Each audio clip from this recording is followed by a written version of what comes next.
Daniel Hannan is an English member of the European Parliament and became an internet hero for this attack on then British Prime Minister Gordon Brown.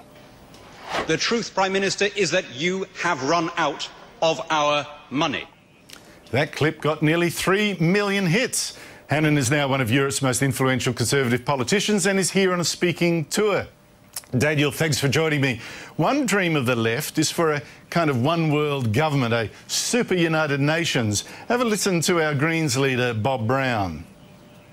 Why shouldn't we now join vigorous moves in Europe and at the United Nations for a global people's assembly based on one person, one vote, one value? Such a global parliament, and it could be right here in Australia. Daniel, you're a politician, the closest thing we have so far to Bob Brown's dream. The European Union of 27 countries, including Greece. How's that working out? Yeah, I mean, what a question to ask today of all days. I mean, the trouble with merging all these countries together and making the government more and more removed from the people is that you make it bigger and you make it more expensive. The main constraint on any government in the world is international competition. You know, you can raise your taxes up to a certain level, and then the money starts going abroad, people start fleeing to friendlier tax jurisdictions. You can give people generous employment rules, maternity and paternity leave and 48-hour weeks and so on, up to a certain point, then the jobs start relocating. The European Union basically gets you out of having to do that. It allows you to export your costs to your rivals.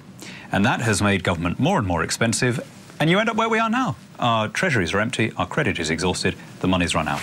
But I also worry about whether it's the UN or the EU, that there's a loss of sovereignty, a loss of democracy by making representatives so far from the people. Right, and democracy is not just about the right to put a cross on a ballot paper every 4 or 5 years. Democracy also depends on a relationship between the people who pass the laws and the people who are expected to obey them. And this is the basic problem with either the idea of a world government that your Greens leader was eccentrically proposing there, or the one that I'm living in now in the European Parliament. You know, people don't feel European, almost nobody feels European, in the same sense that somebody might feel Canadian, Japanese, Norwegian, or whatever it is. And so if you don't have that sense, if you don't have a community with which we identify when we use the word we, if you don't have a demos, you don't have a democracy. You take the demos out of a democracy, you're left with the kratos.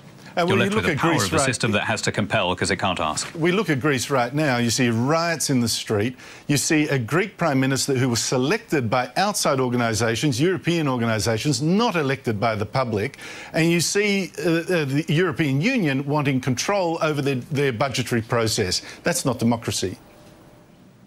You put it beautifully, Andrew. In Italy and in Greece, we have had coups. I mean, genteel and bloodless coups, but coups, whereby elected prime ministers have been toppled in favour of bureaucrats. In Italy, a former European commissioner. In Greece, a former vice president of the European Central Bank. They head what are called national governments, but these governments have been put together for the sole purpose of implementing policies that would be rejected if there were a general election. And they're called technocrats, but these are the clots whose policies got us into this mess in the first place. Daniel, I'd love to hear more from you, but there's another YouTube sensation that we had to discuss earlier today. If people want to hear more from you, you're in speaking engagements. We'll run the details on our website, my blog. Catch up with you later. Thanks, Andrew.